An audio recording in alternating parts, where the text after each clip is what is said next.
Cervix से, जो कि बच्चेदानी के माउथ को बोलते हैं सर।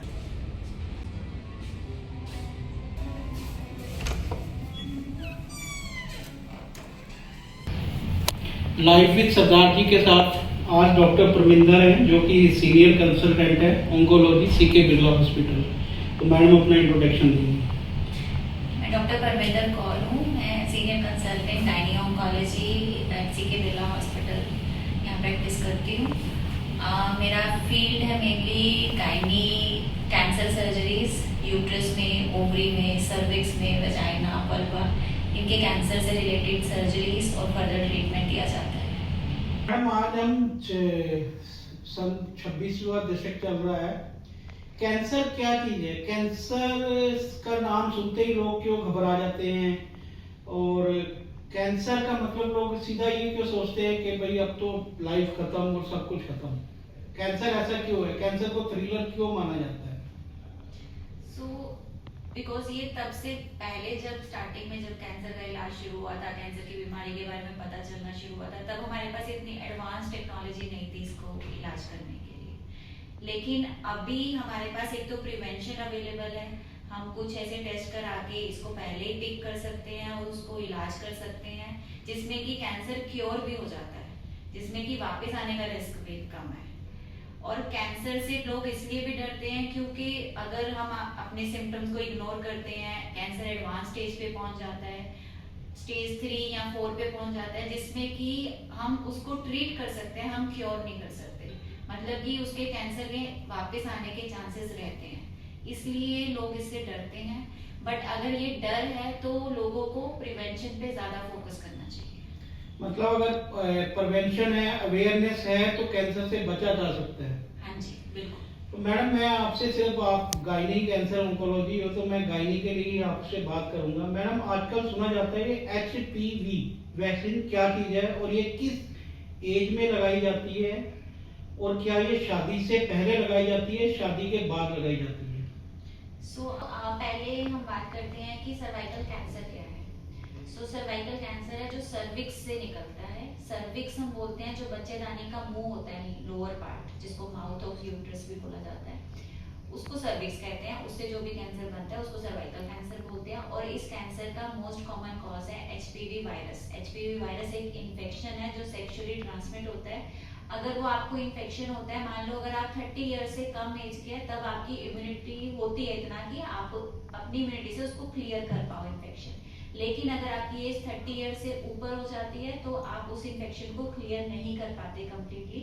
अगर वो वायरस वहीं रहता है और अगले 5 या 10 साल तक वहीं पर रहता है, तो वो उसके सेल्स में ऐसे चेंजेस कर देता है जिससे कि आगे कैंसर बनने का रिस्क रहता है।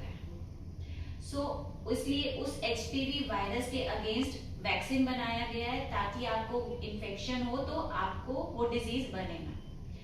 HPV वैक्सीन हम देते हैं 9 to 14 ईयर्स ऑफ एज में 2 डोजेस, 15 से 26 साल तक 3 डोजेस। लेकिन आजकल WHO की गाइडलाइंस है कि हम ये वैक्सीन 45 ईयर्स एज तक दे सकते हैं।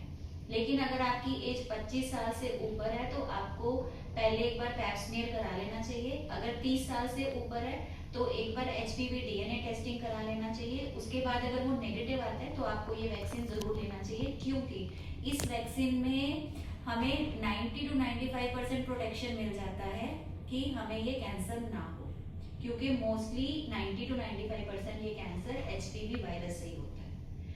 हम इसलिए वो प्रोटेक्शन हमें मिल जाएगा।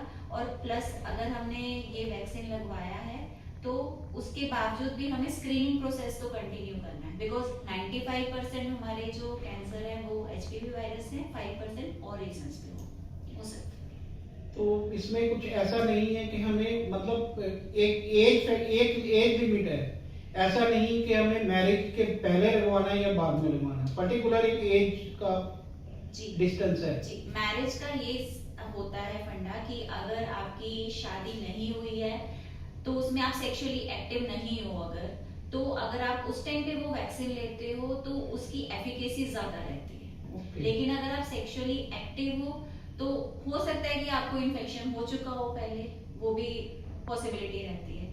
तो उस केस में भी अगर हम एचपीवी डीएनए टेस्टिंग करें, मान लो अगर नेगेटिव है उसमें, तो आप वैक्सीन ले सकते हो अगर आपका सिंगल सेक्सुअल पार्टनर है। लेकिन अगर मल्टीपल सेक्सुअल पार्टनर है तो हो सकता है कि उसमें एफिकेसी थोड़ी कम रहे। जो ये एचपीवी डीएनए टेस्ट है, ये कैसे टेस्ट होता है, किस तरह से किया जाता है ये test? So HPV DNA test, pap smear भी एक टेस्ट होता है प्रिवेंशन के लिए जो यूज होता है। तो उसमें हम गायनी एग्जामिनेशन जैसे होता है वही करते हैं। फीमेल को गायनी डॉक्टर चेक करते हैं नीचे से, और सर्विक्स को देखते हुए वहां से एक ब्रश से स्क्रैपिंग्स लेते हैं जिसमें कि सर्विक्स के सेल्स आ जाते हैं, और फिर उसकी एक स्लाइड बनती है, उसको माइक्रोस्कोप में देखा जाता है तो वो पैप स्मीयर हो जाता है। या फिर उसी सेल से हम एचपीवी डीएनए एक्सट्रैक्ट करते हैं, डिफरेंट टेक्नोलॉजी है जिसमें कि हम पिक कर सकते हैं कि आपके उस स्मीयर में एचपीवी वायरस है या नहीं है। अगर है तो वो कौन सा जीनोटाइप है। उसमें भी फर्दर स्ट्रेन्स होते हैं कि वो एचपीवी स्ट्रेन 16 है, 18 है, 31 है, 33। सो ये 4 स्ट्रेन हैं जो मेनली कैंसर कॉज करते हैं। तो क्या ये जो एचपीवी वैक्सीन है ये पूरी तरह से सर्वाइकल कैंसर को खत्म करती है या आने नहीं देती? सो ये सर्वाइकल कैंसर अगर बन गया है तो इसका कोई बेनिफिट नहीं है उसको खत्म करने में। ट्रीटमेंट में इसका रोल नहीं है अभी तक, ये प्रिवेंशन में इसका रोल है। अगर आपका सर्विक्स बिल्कुल ठीक है, आपका पैप स्मीयर ठीक चल रहा है, और अगर आप सेक्सुअली एक्टिव नहीं उस टाइम पे लगवाने का इसका मैक्सिमम बेनिफिट है, जिसमें कि ये आपको प्रोटेक्शन प्रोवाइड करेगा। अगर फ्यूचर में आपको कभी भी एक्सपोजर होता है तो आपकी इम्यूनिटी इसको खुद ही क्लियर कर देगी। सिमिलरली जैसे हम बच्चों को वैक्सीन देते हैं, हम टीबी का वैक्सीन देते हैं, तो उसमें क्या है कि टीबी फ्यूचर में अगर आपको इन्फेक्शन होगा टीबी का तो आपकी वो डिजीज नहीं डेवलप होगी। तो सिमिलरली इस केस में भी अगर इन्फेक्शन होगा तो वो कैंसर नहीं बनेगा, उससे पहले आप बच जाओगे। तो ये वैक्सीन लेने के बाद भी क्या टेस्ट बार बार कराना पड़ता है? जैसे कि आप पैप स्मीयर, आपने डीएनए टेस्टिंग की बात की। हाँ जी, जैसे मैंने बताया कि 95% प्रोटेक्शन होता है, लेकिन 5% केसेस हैं कि जो एचपीवी डिपेंडेंट नहीं है, जो वायरस के कारण नहीं हो रहे। 95% तो वायरस के कारण हो रहा है, उससे बच गए, लेकिन जो बाकी 5% बच जाते हैं उसके लिए हमें ये स्क्रीनिंग करना पड़ता है। एक क्वेश्चन और पूछना चाहूंगा मैडम, ये जो वैक्सीन है क्या ये सरकारी हॉस्पिटलों में मिलती है या ये प्राइवेट में ही मिलती है, और इसकी कॉस्ट क्या है? क्या एक मिडिल क्लास वुमेन इसको अफोर्ड कर सकती है? सो अभी एक्चुअली जो हमारा जो इम्यूनाइजेशन शेड्यूल है, जो बच्चों को हम वैक्सीनेशन देते हैं, वो सरकारी हॉस्पिटल में फ्री ऑफ कॉस्ट लगती है वैक्सीन। बट अभी इसको हमने वो शेड्यूल में इंक्लूड नहीं किया है। बट अभी हमारी इंडियन वैक्सीन भी डेवलप हो चुकी है जो कि सस्ते रेट्स में मिलती है, जिसमें कि 1000 से 1500 रुपए की एक डोज आ जाती है। तो वो रीजनेबल है जिसको कि मिडिल क्लास या lower middle class easily afford कर सकते हैं। एंड जो लोअर क्लास के लिए हमारी गवर्नमेंट ऑफ इंडिया कुछ ऐसे कैंपेन भी चलाती है जिसमें कि स्कूल्स में जाकर फ्री ऑफ कॉस्ट बच्चियों को जो 9 से 15 साल की है उनको ये वैक्सीन लगाए जाते हैं। मैडम इसमें क्या कोई ब्रांडिंग का भी फर्क रहता है? जैसे हम मान लो किसी भी चीज में कह देते हैं कि भैया ये एक ब्रांड यूके का ब्रांड है और ये एक इंडियन ब्रांड है, तो इसमें क्या इफेक्ट में फर्क रहता है कुछ? देखिए, जो इंडियन वैक्सीन बना है उसमें 4 स्ट्रेन जो मोस्ट कॉमन स्ट्रेन्स हैं, 4 उसकी वैरायटी जो कि कैंसर कॉज करती है उसको इंक्लूड किया गया है, मतलब उनके अगेंस्ट वो अच्छी इफेक्टिव है। एक गार्डेसिल 9 यूएसए मेड वैक्सीन है जिसमें 9 स्ट्रेन्स ऑफ वायरस कवर किए जाते हैं, वो उससे थोड़ी ज्यादा एफिकेशियस है। लेकिन अगर आप उसको अफोर्ड नहीं कर सकते तो आपको इंडियन मेड तो लेना ही चाहिए, बिकॉज आपको उतना प्रोटेक्शन, मान लो इसमें डिफरेंस आप मान सकते हो कि 10 से 15% का डिफरेंस ही आएगा, बहुत मेजर डिफरेंस नहीं आएगा। अगर आप इंडियन मेड भी लेते हो तो उसमें भी कवर हो जाते हैं जो कैंसर कॉजिंग स्ट्रेन्स।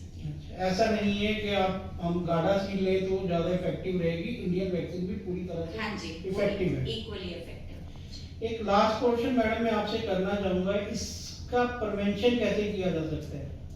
जैसे ब्रेस्ट कैंसर में हम देखते हैं कि उन्होंने पर्टिकुलर एक पिंक डे बनाया हुआ है, इस तरह से क्या इसमें भी कुछ है? इस तरह से सर्वाइकल कैंसर में भी कोई particular day awareness system start किया गया है, प्रिवेंशन स्टार्ट किया गया है जिससे लोग बच सके इससे?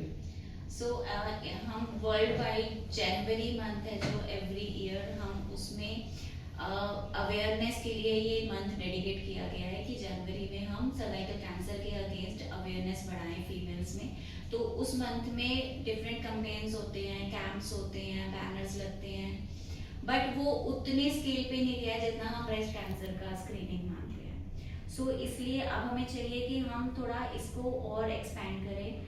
हम सिर्फ जनवरी में नहीं बल्कि ओवरऑल पूरे साल हमें ये चीज़ अपने हॉस्पिटल्स में या कम्युनिटी सेंटर्स में ये डिस्प्ले होना चाहिए कि वैक्सीन अवेलेबल है, आप इससे बच सकते हैं, स्क्रीनिंग अवेलेबल है, अगर वैक्सीन नहीं भी लिया है स्क्रीनिंग करा के हम उस कैंसर को प्री कैंसर स्टेज में, जब कैंसर नहीं बना है तभी पिक करके उसको ट्रीट कर सकते हैं, ताकि आपको वो बीमारी से ना जूझना पड़े। ये ज़्यादा मुझे लगता है सोशल मीडिया पे या फिर हॉस्पिटल्स में या कैंप्स के थ्रू या स्कूल्स में ये कैंपेन्स होने चाहिए अवेयरनेस के लिए। थैंक यू डॉक्टर प्रविंदर, हम आपके पास आए।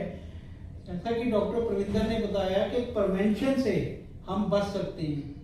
कैंसर अगर हम प्रिवेंशन ठीक से कर रहे हैं, हम अवेयर हैं, तो हम कैंसर से बच सकते हैं, सर्वाइकल कैंसर से पूरी तरह बच सकता है। तो मैडम कोई आप मैसेज देना चाहेंगे लास्ट?